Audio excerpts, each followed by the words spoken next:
Welcome to Program Your Remote. Today we're going to be looking at a Nissan and Infiniti programming procedure that fits many different vehicles.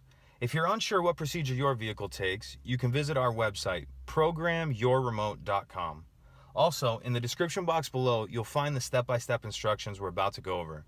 So let's get started. First thing we want to do is make sure all our doors are shut. Then we're going to press the lock button on the driver's door. Now we're going to take the key and go in and out of the ignition at least 6 times until the hazard lights flash.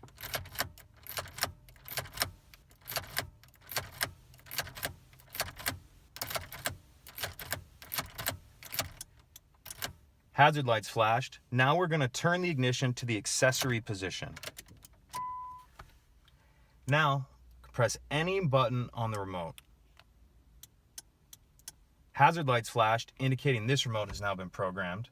At this point, if you have any additional remotes, you'll press the unlock button on the driver's door, the lock button again, and any button on the new remote. Even though this was the same remote, it'll still function the same. So now we're going to take our key, turn it off, remove it from the ignition, press the unlock button on the driver's door, open the door to exit programming mode. Now let's test our remote. That's a working remote. Thanks for watching, everyone.